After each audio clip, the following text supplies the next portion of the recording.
نحمده ونصلي على رسوله الكريم أما بعد সম্মানিত আশিকে রাসূল ও মুত্তাবায়ে বন্ধুগণ, আপনারা যারা রাহমাতুল লিল আলামিন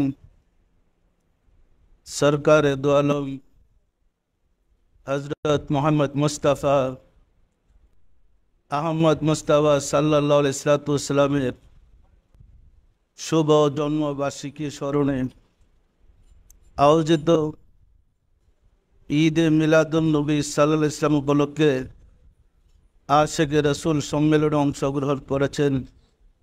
আমার পক্ষ থেকে আপনারা ঈদ মুবারক গ্রহণ করুন। ঈদ মুবারক। আজ বিভিন্ন বক্তাগণ হযরত রাসূল পাক সাল্লাল্লাহু আলাইহি ওয়াসাল্লামের শুভ জন্মদিনের উপরে বিভিন্ন দিক নিয়ে আলোচনা করেছেন। অনেকের মাঝে প্রশ্ন, উম্মতে মুহাম্মাদীর জন্য দুইটা ঈদ, এক হচ্ছে ঈদুল ফিতর আর এক হচ্ছে ঈদুল আজহা। আমি কথা পরিষ্কার করার জন্য বলতে চাচ্ছি, ঈদ শব্দের অর্থ হল খুশি, আর ঈদে মিলাদুন নবী হযরত রাসূল পাক সাল্লাল্লাহু আলাইহি ওয়াসাল্লামের জন্মের খুশির দিন। সম্মানিত আশিকে রাসূলেরা, নিশ্চয়ই আপনারা অবগত আছেন ঈদুল ফিতরের সাথে সম্পর্ক হয়েছে রোজার। দীর্ঘ এক মাস সিয়াম সাধনা করার পরে মহান রব্বুল আলামিন দয়া করে যাদের রোজা কবুল করেন তাদের জন্য ঈদুল ফিতরের দিন আনন্দের দিন। যাদের রোজা আল্লাহর কাছে কবুল হয় নাই তাদের জন্য কি ঈদের দিন নাকি অনুতাপের দিন? শুধু কেবল যাদের রোজা আল্লাহ কবুল করেছেন এবং রোজার বিনিময়ে যাদেরকে আল্লাহ দয়া করে পুরস্কৃত করেন তাদের জন্য ঈদুল ফিতর। ঈদুল আজহা হচ্ছে হযরত রাসূল পাক সাল্লাল্লাহু আলাইহি ওয়াসাল্লামের পূর্বপুরুষ হযরত ইব্রাহিম আলাইহিস সালাম থেকে রেওয়াজ অনুযায়ী মুসলিম জাতির কাছে চলে আসছে। সেটা হচ্ছে কোরবানির ঈদ। ইব্রাহিম আলাইহিস সালাম পুত্র ইসমাইলকে আল্লাহর নামে উৎসর্গ করে দিয়ে নৈকট্য লাভ করেছিলেন, তাই সেই ঈদকে ঈদুল আজহা বলা হয়। আর সেই ঈদুল আজহার জন্য শর্ত হয়েছে আল্লাহ দয়া করে যার কুরবানি কবুল করেন তার জন্য ঈদুল আজহা। যার কুরবানি কবুল হয় নাই তার জন্য কি ঈদুল আজহা আছে? আপনারা জানেন, একজন ছাত্র লেখাপড়া করার পরে পরীক্ষা দেয়। যেদিন তার পরীক্ষার ফল প্রকাশ পায়, সার্টের মধ্যে যার রেজাল্ট আসে ভালো পাস, তার জন্য আনন্দ আর মিষ্টি বিতরণ। যার রেজাল্ট আসে ফেল, সে খুব মা বাপ ভাই বোন নিয়ে আনন্দ করে। তাহলে দুইটা ঈদই, ঈদুল ফিতর আর ঈদুল আজহা, একটার সাথে শর্ত রোজা কবুল, আরেকটার সাথে শর্ত হচ্ছে কোরবানি কবুল।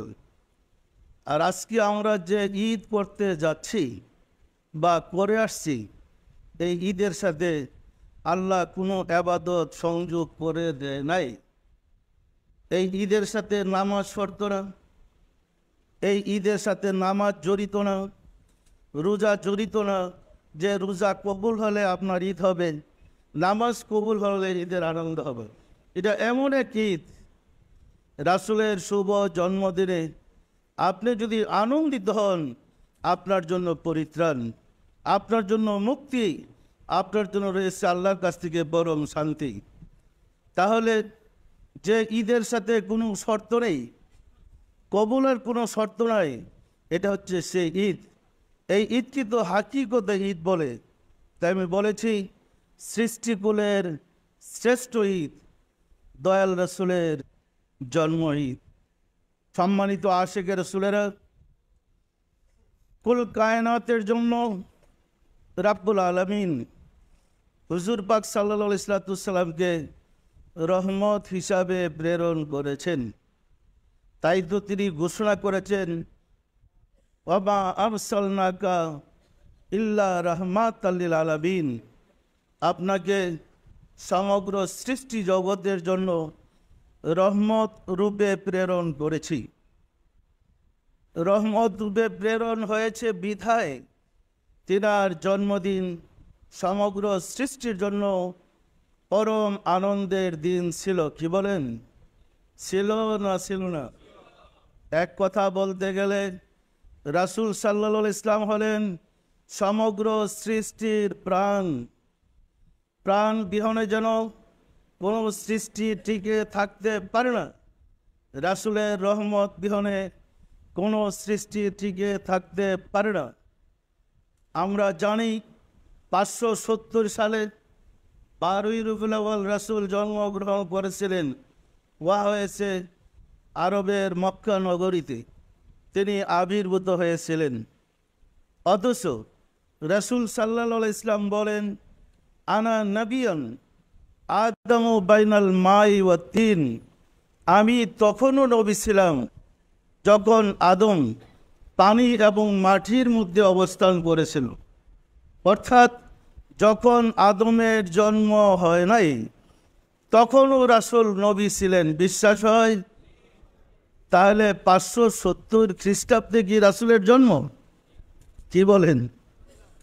এই ধুলির ধরায় সর্বপ্রথম স্বনামে তিনি বিকশিত হয়েছিলেন 570 খ্রিস্টাব্দে। তার আগে 390 বছর, মতান্তরে 360 বছর, মতান্তরে 340 বছর গন্ধম খাবার অপরাধে আদম আলাইহিসসালাম যে বেহেশত থেকে বিতাড়িত হয়েছিলেন, 390 বছর কান্নার পরে হজরত রাসূল পাক সাল্লাল্লাহু আলাইহি ইসলামের ইজ্জতের খাতিরে উসিলার বরকতে আল্লাহ আদি পিতা বাবা আদম আলাইহিসসালামকে ক্ষমা করে দিয়েছিলেন। সত্য না মিথ্যা বলেন? তখন কি রাসূল জন্ম হয়েছিলেন? তাহলে কিভাবে জন্মের লক্ষ লক্ষ বছর আগে আল্লাহ আদমকে রাসূলের বরকতে ক্ষমা করলেন? তাহলে উনি কোন রাসূল? উনি কে? তার সাথে আল্লাহর সাথে কি পরিচয়? আমরা কি একবার তালাশ করে দেখেছি? সম্মানিত আশিকের রাসূলেরা, পবিত্র কোরআনে রাব্বুল আলামিন কমপক্ষে 11 জায়গায় বর্ণনা করেছেন, 11 জায়গায় ঘোষণা করেছেন, আলাম তারা আদ ও সামুদ, আলাম তারা কাইফা ফাআলা রাব্বুকা বিআসহাবিল ফিল। যে সমস্ত ঘটনা প্রবাহ রাসূল সাল্লাল্লাহু আলাইহি ওয়াসাল্লামের জন্মের হাজার হাজার বছর আগে ঘটেছে, রাব্বুল আলামিন ঘোষণা করেন, হে রাসূল আপনি কি দেখেন নাই আমি কিভাবে আদ সম্প্রদায়কে ধ্বংস করে দিয়েছি? হে রাসূল আপনি কি দেখেন নাই আমি কিভাবে সামুদ সম্প্রদায়কে ধ্বংস করে দিয়েছি? হে রাসূল আপনি কি দেখেন নাই আমি কিভাবে আব্রাহাম বাদশার হস্তি বাহিনীকে ধ্বংস করে দিয়েছি? এই কথা কি কোরআনে আছে? আছে না নাই? তখন তো রাসূল জন্ম হয় নাই। জন্মের আগে তিনি কিভাবে দেখবেন? আল্লাহ কি রাসূলের সাথে ঠাট্টা করেছেন? সম্মানিত আশিক রাসূলেরা, স্বল্প জ্ঞানের কারণে আমরা বুঝতে ভুল করেছি। আমরা মনে করেছি আমরা যেমন মায়ের কুলে জন্ম নিয়েছি, রাসূল তো মায়ের কুলে জন্ম নিয়েছেন, তাই তিনি আমাদের মতো মানুষ। আমাদের সম্বন্ধে তো আল্লাহ কোনোদিন বলেন নাই, হে হযরত আপনি কি দেখেন নাই, হে হুজুর আপনি কি দেখেন নাই আমি এই ঘটনা কীভাবে ঘটেছি? অথচ রাসূলের শানে পবিত্র কোরআনে তার জন্মের হাজার হাজার বছর আগের ঘটনা আল্লাহ স্মরণ করে বলেছেন, আপনি কি দেখেন নাই কিভাবে আমি এই ঘটনাটা ঘটেছি?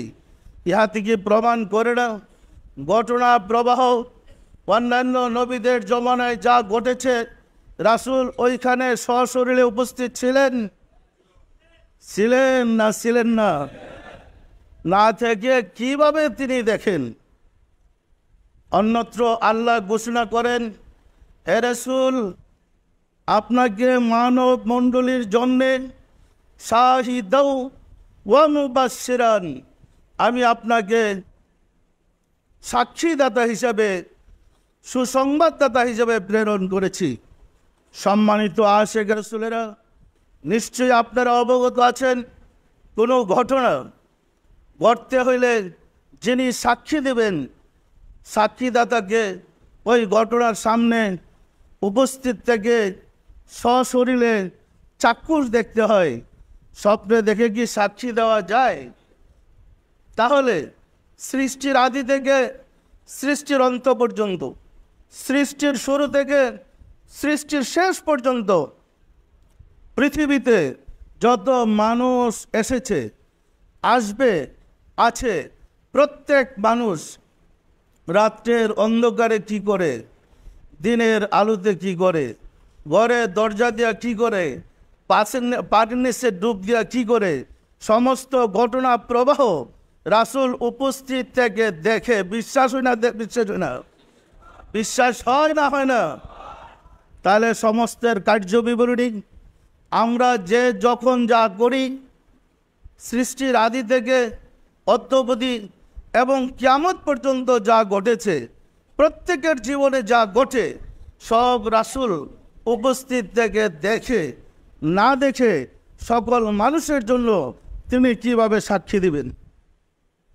সম্মানিত আশিক রাসূলেরা, আমার আপনার ছেলে চোখের আড়ালে কি করে আমরা বলতে পারি না? পারি? আমার স্ত্রী, আমার আপনার স্ত্রী আমাদের চোখের আড়ালে কি করে আমরা বলতে পারি না? বলতে পারি। কিন্তু রাসূল এমন এক ব্যক্তি, যিনি আদম থেকে শুরু করে কিয়ামত পর্যন্ত যত মানুষ সৃষ্টি হয়েছে, সৃষ্টি হবে, বর্তমানে আছে, সবার সমস্ত কর্ম উপস্থিত থেকে দেখেন এবং সাক্ষী দিবেন। আল্লাহ তাই তো প্রমাণ করেছেন, আপনি হলেন সাক্ষীদাতা। না দেখে সাক্ষী দেওয়া যায়? এখন আমাদের রাসূল কি শুধু আমাদেরই না, কুল কায়নাতের বলেন? সম্মানিত আশিক রাসূলেরা, দুর্ভাগ্য মুসলিম জাতির, রাহমাতুল লিল আলামিনের উম্মত হওয়া সত্ত্বেও তিনি কেমন আমরা বুঝতে পারি না, বুঝতে ভুল করেছি। রাহমাতুল লিল মক্কা, রাহমাতুল লিল মুসলমান রাসূল নয়, রাসূল সমগ্র সৃষ্টি জগতের, কুল কায়নাতের রহমত। যেখানে রহমত উপস্থিত থাকে না সেখানে হয় গজব। কি বলেন? যেখানে রহমত থাকে সেখানে গজব থাকতে পারে না। তাহলে সমগ্র সৃষ্টি জগতে রহমত আছে না নাই? রহমত না থাকলে প্রাণীকুল বাঁচতে পারত না, রহমত না থাকলে সবই ধ্বংস হয়ে যেত। তাহলে সব জায়গায় রাসূল বিরাজমান আছে না নাই? সম্মানিত আশিক রাসূলেরা, আমি শুধু আমাদের প্রচলিত ধারণা সম্বন্ধে বলবো। পবিত্র কুরআন কার বাণী বলেন তো? বিশ্বাস করেন আল্লাহর বাণী? কুরআন কার বাণী বলেন? আল্লাহর বাণী। এই কুরআন কার জবান দিয়া বের হয়েছে বলেন তো? যার জবান দিয়া কথা বের হলে আল্লাহর বাণী হয়, ওনার সাথে আল্লাহর সাথে কি সম্পর্ক একবার চিন্তা করে দেখেছি? যার জবান দিয়া কথা বের হলে আল্লাহর কথা হয়, সবাই বিশ্বাস করেন কুরআন আল্লাহর বাণী। কুরআন কার জবান দিয়া বের হয়েছে? তো যার জবান দিয়া কথা বের হলে আল্লাহর বাণী হয়, ওনার সাথে আল্লাহর কি সম্পর্ক চিন্তা করে দেখেছি? একবার বুঝতে পেরেছি উনি কে? সম্মানিত আশিক রাসূলেরা, পবিত্র কুরআনে অন্যত্র আল্লাহ ঘোষণা করেন, ওয়ামা রামাইতা ইজ রামাইতা ওয়ালাকিন্নাল্লাহ রামা।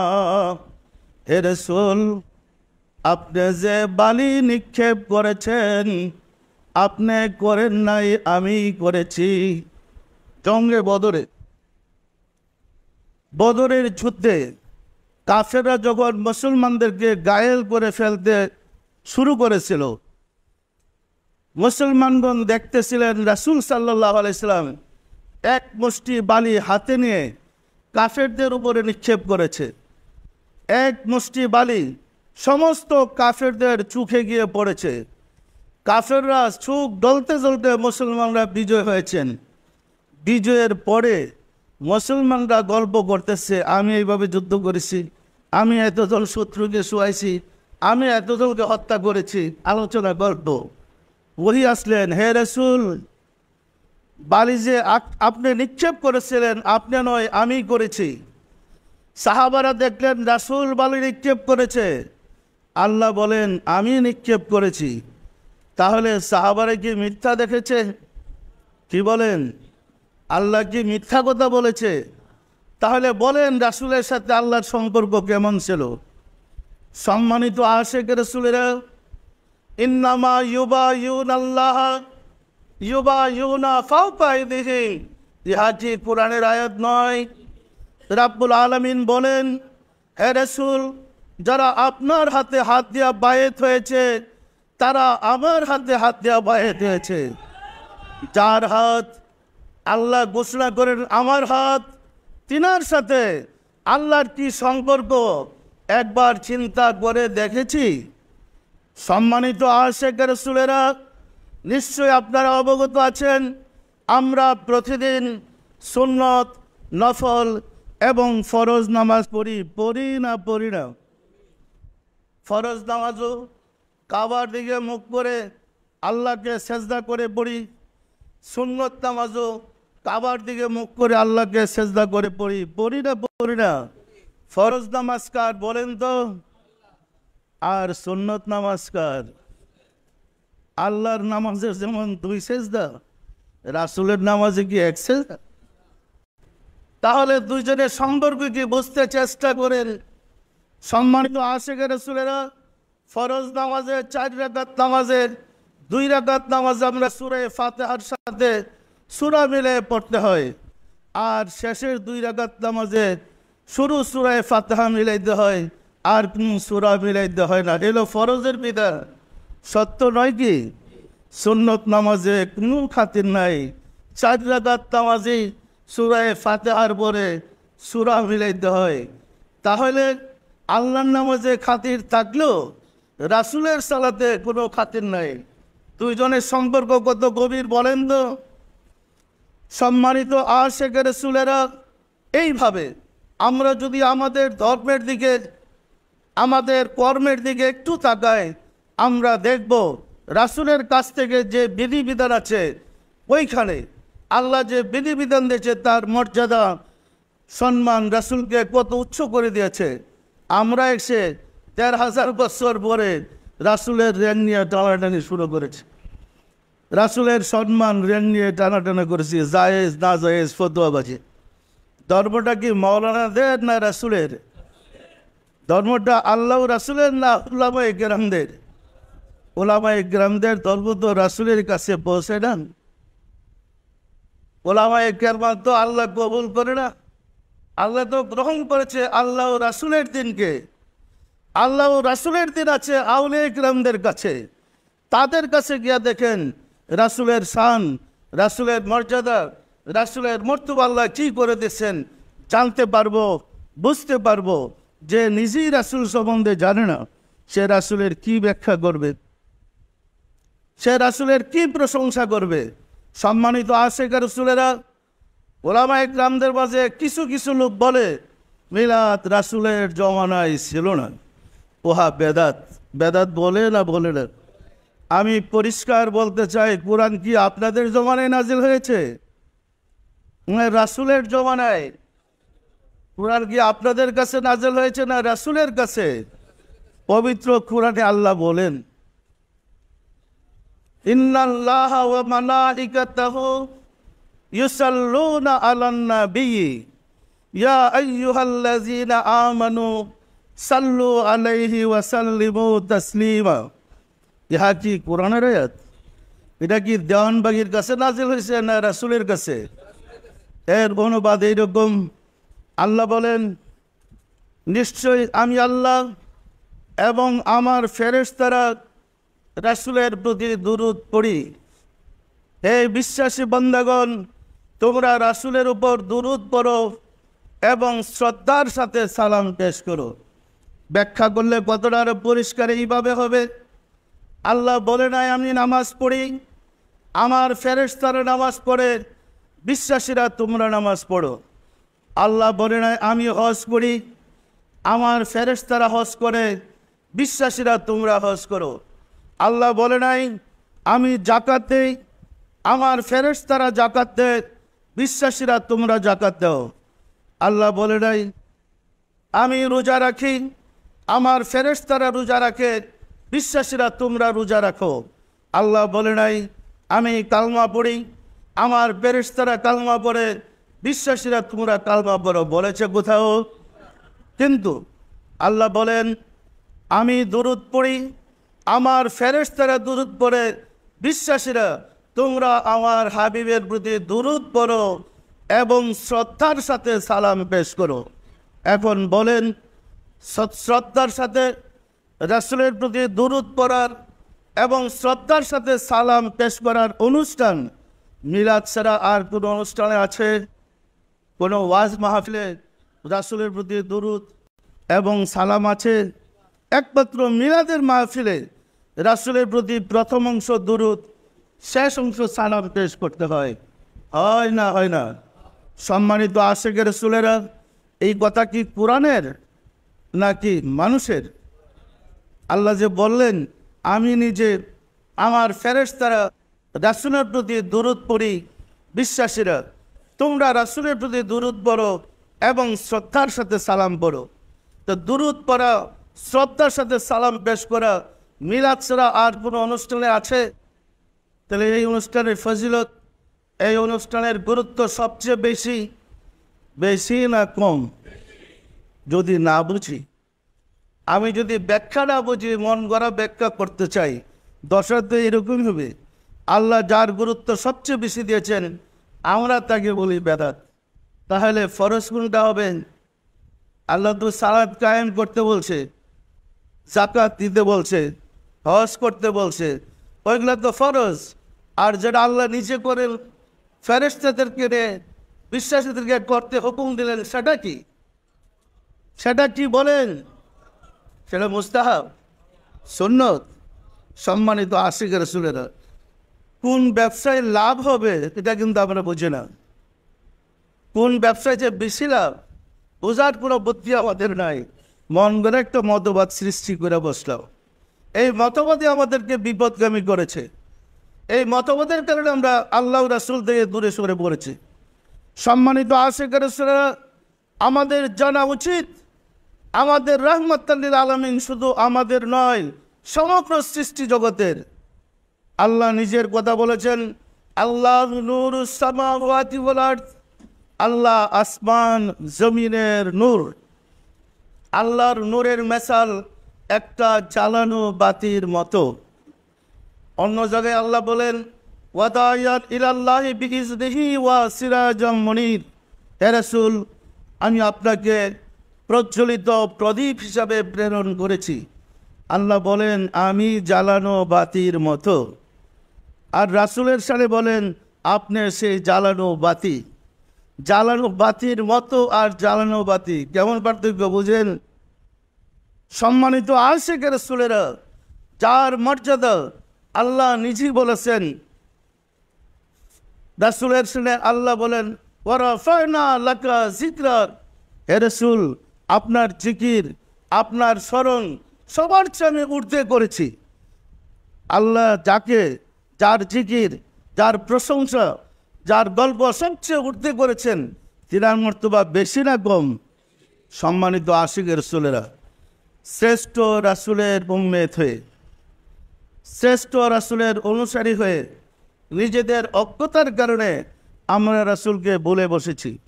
অজ্ঞতার কারণে রাসূল থেকে দূরে সরে পড়েছে। বিশ্বাস হয়? বিশ্বাস হয় না হয় না?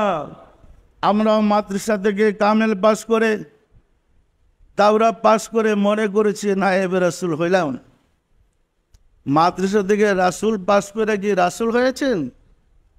রাসূল যদি মাদ্রাসায় পুরা রাসূল না হয়, আপনি মাদ্রাসায় পুরা নায়েবে রাসূল কিভাবে হবেন? রাসূলের তো আক্ষরিক কোনো বিদ্যা ছিল না, অক্ষরের কোনো প্রয়োজন রাসূলের হতো না। রাসূল নূরের আলো দ্বারা আলোকিত ছিল, প্রজ্বলিত প্রদীপ ছিলেন। সুতরাং ওনার তো আক্ষরিক কোনো বিদ্যা ছিল না। সম্মানিত আশিক রাসূলেরা, কিতাবের অক্ষর পড়ে আমরা কিভাবে নায়েবে রাসূল হব? আমরা যদি নূরের রাসূলের সিনা থেকে ওই প্রজ্বলিত প্রদীপ নিজের সিনায় জ্বালিয়ে আলোকিত হতে পারি, আমরা হব নায়েবে রাসূল। যার সিনার মধ্যে রাসূলের রেখে যাওয়া আল্লাহর প্রজ্বলিত নূর যার সিনাকে আলোকিত করতে পারে নাই, সে কিভাবে মুমিন হবে? সে কিভাবে ইমানদার হবে? যার নিজের হাতে বাতি নেই, সে আরেকজনকে অন্ধকার রাত্রে রাস্তা দেখাবে কিভাবে? যার কাছে মশাল আছে, বাতি আছে, প্রজ্বলিত আলো আছে, সে নিজে যেমন রাস্তা দেখতে পারে অন্ধকার রাত্রিতে, হাজার হাজার মানুষকে রাস্তা দেখাতে পারে। যার কলব অন্ধকার, যে চোখ বললে ভিতরে শুধু আন্ধার আর আন্ধারই দেখে, সে কিভাবে মানুষকে আলো দেখাবে? আল ঈমানু নূরুন ওয়াল কুফরু যুলুমাত। ঈমান জ্যোতি, নূর, আলো। এই ঈমান মানুষের অন্তরে থাকে। চোখ বন্ধ করে দেখেন অন্তরে কলবে আলো আছে না নাই। যদি না থাকে কিভাবে আপনি আলোওয়ালা হইলেন? যদি না থাকে কিভাবে নায়েবে রাসূল হইলেন? সুতরাং যিনি সাধনা করে নিজের সিনার মধ্যে রাসূলের নূরের আলো জ্বালাইতে পেরেছে, আল্লাহর নূর প্রজ্বলিত করতে পেরেছে, তাকেই বলা হয়েছে মুমিন। আর তাই তো রব্বুল আলামিন বলেন, পবিত্র কোরআনে বর্ণিত হয়েছে, ফাওয়াইলুল লিল কাসিয়াতি কুলুবুহুম মিন যিকরিল্লাহ উলাইকা ফি দালালিম মুবিন। যার কালবে আমার জিকির জারি নাই, সে বিপদগামী, সে পথভ্রষ্ট। সম্মানিত আশিক রাসূলেরা, যার কলবে আলো নেই, সে তো নিজেই অন্ধকারে ডুবে আছে। সে কিভাবে মানুষকে আলোর পথে আনবে? সুতরাং আলোর পথে আনতে হলে প্রথম শর্ত, নিজের হৃদয়ে আলো জ্বালাইতে হবে। আর সেই আলো হবে আল্লাহর প্রজ্বলিত নূর শিখা। ওই নূর যে নিজের হৃদয়ে জ্বালাইতে পেরেছে, তাকে মুমিন বলে, তাকে ইমানদার বলে। সে পারে মানুষকে পথ দেখাইতে। তার শ্রেণী বলেছে খুলাফায়ে রাশেদা, সত্যের পথ প্রদর্শক। সম্মানিত আশিক রাসূলেরা, যাদের হৃদয় অন্ধকার, সে তো নিজেই আলো দেখে না, সে তো নিজেই পথ চিনে না, সে মানুষকে পথ দেখাবে কিভাবে? তাই তো অন্ধকারে নিবেদিত হয়ে একজনের বিরুদ্ধে আরেকজন ফতুয়া, একজনের বিরুদ্ধে আরেকজন মারামারি, একজনের বিরুদ্ধে আরেকজনের জিহাদ শুরু হয়েছে। এর মূল কারণ নিজের সিনায় ইমানের নূর প্রজ্বলিত নহে। আমি পরামর্শ দিব, প্রত্যেক মুসলমানের উচিত কলবের মধ্যে ইমানের নূর প্রজ্বলিত করা। যে পর্যন্ত আমরা কলবের মাঝে ইমানের নূর প্রজ্বলিত করতে সক্ষম হব, সে পর্যন্ত আমরা মুমিন হইতে পারব না। আর যে পর্যন্ত মুমিন হতে না পারব, আমরা যদি ইমানদার দাবি করি, আমাদের জন্য রয়েছে আল্লাহ নির্ধারিত গজব, যা সারা বিশ্বের মুসলমানদের উপরে গজব বর্ষিত হচ্ছে। কারণ আমরা মিথ্যা মুমিন দাবি করেছি, আমরা মিথ্যা ইমানদার দাবি করেছি, মিথ্যা নায়েবে রাসূল দাবি করেছি।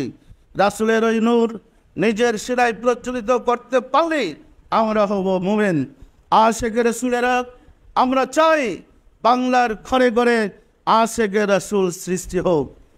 সম্মানিত আশিক রাসূলেরা, রাসূলের জন্মে আপনারা খুশি না কষ্ট পান? যাকে সৃষ্টি করে না হলে জগৎ সৃষ্টি হতো না, তার শুভ জন্মদিনে জগৎ খুশি না দুঃখিত? সমগ্র জগৎ যার শুভ আগমনের প্রতীক্ষায় ছিলেন, সেই রাহমাতুল্লিলের শুভ আগমনে জগৎ ধন্য হয়েছে। তবে একজন কিন্তু খুশি হইতে পারেন নাই। চিনেন তাকে? যিনি খুশি হইতে পারেন নাই তিনি হলেন মারদূত শয়তান। শয়তান কিন্তু শয়তান রূপে আপনাদেরকে জীবনও ধোঁকা দিতে পারবে না। শয়তান মানুষকে হুজুর সাইজা ধোঁকা দিতে হবে, কারণ শয়তান তার রূপে যদি প্রকাশ পায় আপনি তো বুঝেই ফেলাইবেন এটা শয়তান, আপনি আস্তাগফিরুল্লাহ করে তার কাছ থেকে দূরে সরবেন।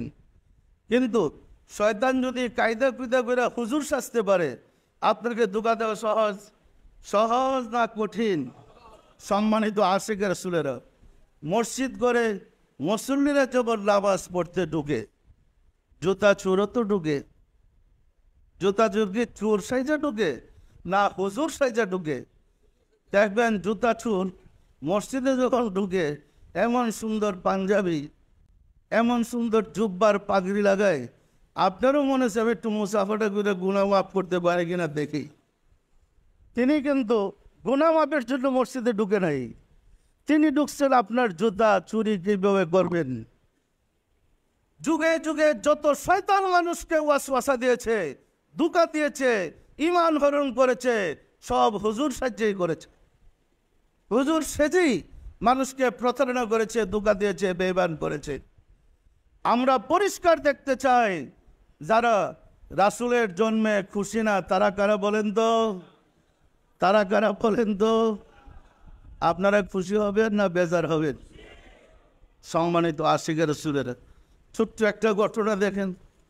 আপনার ছেলের 3 বছর বা 5 বছর বয়স, তার জন্মদিনে যেদিন আসে দেখেন ছেলের কত আনন্দ। সে ছুটাছুটি করতে থাকে, ভালো কাপড় পরে, মানে অস্থির। তার আজকে চরম আনন্দ। আনন্দ না কষ্ট? যাকে সৃষ্টি করে নালে জগৎ সৃষ্টি হতো না, তার জন্মদিনে রাসূলের আনন্দ না কষ্ট?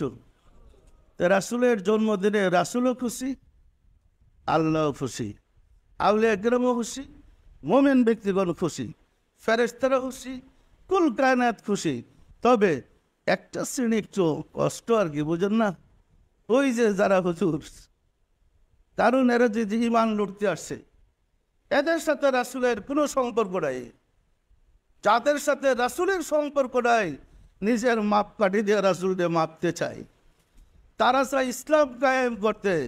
যার 3.5 হাত দেহের ভিতরে ইসলাম নাই, সে আবার সারা বিশ্বে ইসলাম কায়েম করবে কি? সম্মানিত আশিক রাসূলেরা, আমাদের সাবধান থাকতে হবে, সতর্ক থাকতে হবে। রাসূল কে? রাসূলের কি পরিচয়? তিনি দেয়া গেলেন আমাদেরকে কোরআন। আমরা কোরআন মানি কিন্তু রাসূলকে মানি না। দেখেন কিরকম মানেন না লোকগুলা। আমরা কোরআন মানি, হাদিস মানি, রাসূলকে মানি না। এতে বোঝা গেল আসলে রাসূলকে মানে কোরআনও মানি না। সত্য না মিথ্যা বলেন? মানুষকে ধোঁকা দেওয়ার বিভিন্ন কৌশল। তাই আমরা কি ধোঁকাবাজদের খপ্পরে পড়ব না ইমানদার হইতে চাইব? সম্মানিত আশিকেরা, যারা রাসূল সম্বন্ধে কটাক্ষ করেন, তালাশ করে দেখেন এদের পেশাই হয়েছে ধর্ম ব্যবসা করে মানুষকে প্রতারণা করা। একবার এক একটা ওসিলাত দেওয়া মানুষকে ধোঁকা দেয়, এটা তাদের ব্যবসা। আমরা কি ব্যবসায়ীদের খপ্পরে পড়ব না রাসূলের আশিক হব? আমি আহ্বান করব সবাইকে, আসলে আমরা আশিক রাসূল হই। আশিক রাসূল হইলে আমরা মুমিন হব। আমরা যদি মুমিন হই, বিশ্বের অশান্তি দূর হইতে সক্ষম। বিশ্বে অশান্তি থাকতে পারে না। যে রাসূলকে ভালোবাসে সে আসে, যার কাছে রাসূল থাকে, যার মাঝে রাসূলের প্রেম আছে, তার উপর আল্লাহর গজব আসতে পারে না। কারণ রাসূলকে রহমত বলা হয়েছে, তাকে রহমত বেষ্টন করে রেখেছে, তার গজব আসবে কোথা থেকে? রহমত আর গজব এক জায়গায় থাকতে পারে না। পারে? আমরা কি আশিক রাসূল হইতে পারবো? আমি আপনাদেরকে পরামর্শ দিব, রাসূলের শুভ জন্মদিনের আনন্দ করার জন্য আমরা যদি ছেলে মেয়েদেরকে জামা কাপড় কিনে দেই, আমাদের ক্ষতি হবে? ছেলেমেয়েরা নতুন জামা কাপড় পরে খুশি হবে না বেজার হবে? আমরা যদি বাজার থেকে গরু কিনে, বাদ লাগাইয়া, মাংস নিয়ে ছেলে মেয়েদেরকে নিয়ে আনন্দ করে খাই, আমাদের ক্ষতি হবে?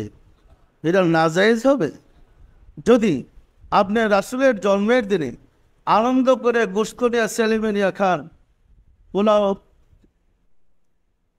বিরিয়ানি, কুরমা টুরমা পাবেন, এতে ছেলেমেয়েরা খুশি হবে? হবে না? খুবই হবে না। ওই খুশির পিছনে একটু অন্তর্চক্ষু খুলে দেখেন রাহমাতুল লিল আলামিন কিভাবে হাসতেছেন, কত আনন্দ করতেছেন। আপনার ছেলে মেয়ে আপনি আনন্দ করলেন, রাসূল আপনার পিছনে দাঁড়ায় দাঁড়ায় খুশিতে আনন্দে আত্মহারা, আর তিনি চাচ্ছেন আপনাকে সাফায়েত করতে। আমরা রাসূলের সাফায়েত পেতে চাই না? আল্লাহ বলেন তাব্বাত ইয়াদা আবি লাহাব, আবুল আহাবের হাত ধ্বংস হয়ে যাক। যে আবুল আহাবের হাত ধ্বংস করার জন্য আল্লাহ অভিশাপ করেছেন, সেই কাফের আবুল আহাব রাসূলের শুভ সংবাদের কথা শুনে আনন্দিত হয়ে তার কৃতদাসী সুয়াইবাকে মুক্ত করে দিয়েছিল। দিছিল না দেয় নাই? এই খুশিতে সোমবার দিন আসলে তার আঙ্গুল দিয়ে, যে আঙ্গুল দিয়ে ইশারা দিয়ে বলেছিল যাও তুমি মুক্ত, তুমি মুহাম্মদের জন্মের সংবাদ আমাকে দিয়েছ, আমার বাতিজার শুভ সংবাদের জন্মের সংবাদ দিয়েছ, তুমি মুক্ত। ওই আঙ্গুল দিয়ে প্রতি সপ্তাহে সোমবারে এক প্রকার পানীয় বের হয়, শরবত বের হয়। উনি শরবত পান করে এক সপ্তাহের প্রাণের জ্বালা মিটাইয়া সে পরম শান্তি পায়। একজন কাফের যদি রাসূলের শুভ জন্মদিনের আনন্দিত হয়ে তার কৃতদাসীকে আজাদ করার বরকতে তার কবর আযাব হালকা হইয়া তার পানীয় বের হইয়া তাকে শান্তি দিতে পারে, এক সপ্তাহের জ্বালা মিটিয়ে দিতে পারে, আপনি যদি আপনার ছেলে মেয়ে, মা বাবা, ভাই বোনদের কিনে আজকের এই শুভ জন্মদিনে আনন্দ করেন, তৃপ্তির সাথে পানাহার করান, গরিব মিসকিনদেরকে খাওয়ার ব্যবস্থা করান, রাসূল খুশি হবে না হবে না? আপনার কবর আযাব হইতে পারে, আপনার কবরে শাস্তি হইতে পারে। সত্যিকার অর্থে যদি আপনি আশিকে রাসূল হইয়া রাসূলের জন্মদিনের আনন্দ করে আনন্দিত হন, আপনার যদি কবর আযাব হয় দেওয়ানবাগিকে ধরেন। আমি তো শ্বশুরে আছি, আমি তো রাসূলের কথা বলছি। আসুন রব্বুল আলামিনের সাহায্য চাই, তিনি যেন দয়া করে আমাদের কাছে বুদ্ধি উদয় করে দেন, আমাদেরকে জ্ঞান ফুটাই দেন, আমরা যেন রাসূলকে বিশ্বাস করতে পারি, রাসূলের প্রেম সিনায় ধারণ করতে পারি, রাসূলকে ভালোবাসতে পারি। আসুন রব্বুল আলামিনের সাহায্য চাই, তিনি যেন আমাদেরকে সাহায্য করেন। আমিন। আউযু বিল্লাহি মিনাশ শাইতানির রাজিম। বিসমিল্লাহির রহমানির রহিম। আস্তাগফিরুল্লাহ রাব্বি মিন কুল্লি জামবে ওয়া আতুবু ইলাইহি। আয় আল্লাহ, জীবনভর নফসের খায়েশে, শয়তানের ফেরেবে যত প্রকার গুনাহ করিয়াছে, সমস্ত গুনাহ হইতে তোমার নিকট তওবা করিতেছে। আয় আল্লাহ, দয়া করিয়া আমার তওবা কবুল করো, আমার গুনাহ মাফ করো। লা ইলাহা ইল্লাল্লাহ মুহাম্মাদুর রাসূলুল্লাহ। সম্মানিত আশিকে রাসূলেরা, অসংখ্য আশিকে রাসূলেরা ভিড় করেছেন আমাকে দেখার জন্যে, আমার কাছে আসার জন্যে, কিন্তু এত লোকের ভিড় সবার সামনে আমার যাওয়া কঠিন। মনে কষ্ট নেবেন না, আমি আমার মহান মালিকের কাছে বলি তিনি যেন আপনাদেরকে শান্তি দেন, রহমতের ছায়ার আশ্রয় ভিক্ষা দেন। আজকের এই দিনে আমি আমার মহান মালিকের কাছে রাহমাতুল লিল আলামিনের এই শুভ জন্মের দিনে বলি, রাহমাতুল লিল আলামিনের বরকতে যেন দয়া করে ওই কঠিন বিপদের দিন তার রহমতের ছায়ার নিচে আপনাদেরকে স্থান করে দেন। আমার এখানে ওজিফার আমল করলে অধিকাংশ লোকই রাসূল পাক সাল্লাল্লাহু আলাইহি ওয়াসাল্লামের দিদার পায়, রাসূল পাক সাল্লাল্লাহু আলাইহি ওয়াসাল্লামকে দেখতে পায়। মুসলমানদের এই যুগের মুসলমানদের এর চেয়ে বড় পাওয়ার কিছু নেই। আপনি ঘরে বসে আশেকে রাসূলের দিদার পাওয়া কথাটা সহজ নয়।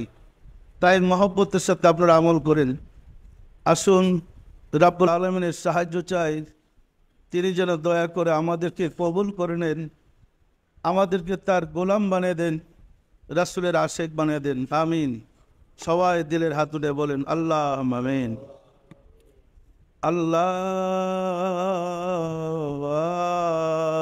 আমিন। ওগো দয়াল মাওলা, দয়াল খুদা, অদম কঙ্গাল বেকুগরা তোমার বেরাবের শুভ জন্মদিনের ঈদ অনুষ্ঠানে আজ এতক্ষণ পর্যন্ত বিভিন্ন বক্তাগণ আশিকে রাসূলগণ বয়ান করেছে, আর দেশ বিদেশ থেকে আশিকে রাসূলরা এসে কষ্ট করে ধৈর্য ধরে শ্রবণ করেছে। মাওলা গো, অনুষ্ঠান করতে গিয়ে আমরা যত ভুল বেয়াদবি করেছি তোমার শাহী দরবারে জোরহাত করে মাফ চাই, দয়া করে মাফ করে দাও, মাফ করে দাও রে মাওলা। আমাদের ভুল বেয়াদবিকে মাফ করে দাও, আমাদের ইবাদত সমূহ কবুল করে নাও, এর ফজিলত পৌঁছে দাও তাজদারে মদিনা সরকার দো আলম হযরত মুহাম্মদ মুস্তাফা আহমদ মুস্তাফা সাল্লাল্লাহু আলাইহি ওয়াসাল্লামের হুজুরে সওয়াব নজর বসাও। রাসূল পাক সাল্লাল্লাহু আলাইহি ওয়াসাল্লামের সম্মানিত পিতা মাতা, দাদা দাদি, নানা নানি, আল আওলাদ আল সাহাবা আজওয়াজ মুতাহিরিন, আহলে বাইতিন, খুলাফায়ে রাশিদিন দের পাকের হুজুরে সওয়াব নজর বসাও। খাতুনে জান্নাত মা ফাতেমা রাদিয়াল্লাহু তাআলা আনহা, সাইয়েদনা হযরত ইমাম হাসান, সাইয়েদনা হযরত ইমাম হুসাইন রাদিয়াল্লাহু তাআলা আনহুমা, যাহারা দিন ইসলামের জন্য কারবালার প্রান্তরে শাহাদাত বরণ করে গেল রে মাওলা, দয়া করে তাদের আরওয়াহ পাকের হুজুরে সওয়াব নজর বসাও। বাবা আদম আলাইহিস সালাতু ওয়াস সালাম হইতে রাসূল সাল্লাল্লাহু আলাইহি ওয়াসাল্লাম পর্যন্ত যত আম্বিয়া আলাইহিস সালাতু ওয়াস সালাম দারুল বাকায়ে তাশরিফ দিয়েছেন, তাদের আরওয়াহ পাকের হুজুরে সওয়াব নজর বসাও। সওয়াব নজর বসারে মাওলা, আমার মুর্শিদ পিরানে পীর দস্তগীর সুলতানুল মাশায়েখ সুলতানিয়া মুজাদ্দাদিয়াতুল করিমাম শাহ চন্দ্রপুরী রহমাতুল্লাহ আলাইহি হুজুরে তার সহধর্মণি হযরত বড় মা রহমাতুল্লাহ আলাইহি হুজুরে সওয়াব নজর বসারে মাওলা, হযরত খাজা বাহাউদ্দিন নকশবন্দ রহমাতুল্লাহ, মুজাদ্দিদ আল ফেসানি রহমাতুল্লাহ, খাজা মাইনুদ্দিন চিশতি রহমাতুল্লাহ, বড় পীর আব্দুল কাদের জিলানী রহমাতুল্লাহ, তাদের তরিকার সিলসিলায় যত পীর ওলি গাউস কুতুব তামাম পৃথিবীর মুমিনাত যে যেখানে ইন্তেকাল করিয়াছে মাওলা, দয়া করে তাদের আরওয়াহ পাকের হুজুরে সওয়াব নজর বসাও। সওয়াব নজর বসারে মাওলা, আমরা ভিক্ষুকেরা যারা তোমার শাহী দরবারে হাত উঠাইলাম, আমাদের আপন আপন গর্ভধারিণী মা জননী, জন্মদাতা পিতা, মহাবদ্র স্ত্রী, শ্রদ্ধেয় শ্বশুর শাশুড়ি, দাদা দাদি, নানা নানি, খালু খালা, ছেলে মেয়ে খেসাকরাবা যে যেখানে ইন্তেকাল করেছে মাওলা, দয়া করে তাদের আরওয়াহ পাকের হুজুরে সওয়াব নজর বসাও। আর যারা জগতের বুকে বেঁচে আছে তাদের প্রতি রহমত নাজিল করো মাওলা গো। ঘরে ঘরে আশিকে রাসূল বানিয়ে দাও, আশিকে রাসূলদের বিপদ আপদ বালা মুসিবত দয়া করে দূর করে দাও মাওলা গো। তোমার হাবিবের এই ঈদে মিলাদুন নবীর উপলক্ষে আমাদের দয়া করে চিরদিনের গুনাহগুলা মাফ করে দাও, আমাদেরকে দয়া করে কবুল করে নাও। মাওলা গো, আজকের অনুষ্ঠানে আশিকে রাসূল সেবকরা এবং প্রশাসনের কর্মকর্তারা যে ত্যাগ স্বীকার করেছে, এই মহল্লাবাসীরা যে কষ্ট স্বীকার করেছে, দয়া করে সবার খেদমতকে কবুল করে নাও। সবাইকে দয়া করে আশিকে রাসূল বানিয়ে দাও। মাওলা গো, আশিকে রাসূল অনুষ্ঠানে খেদমত করতে গিয়ে এবং শরীক হইতে গিয়ে যে যেখানে যত বল বেদবি করেছে, সবার পক্ষ থেকে আমি তোমার হাতে জোরহাত করে মাফ চাই। সবাইকে দয়া করে মাফ করে দাও, আমাদের সবাইকে দয়া করে কবুল করে নাও, আমাদের আজকের অনুষ্ঠানকে কবুল করে নাও। আমিন। বাহাগলা ইলাহা ইল্লাল্লাহু মুহাম্মদ রাসূলুল্লাহ।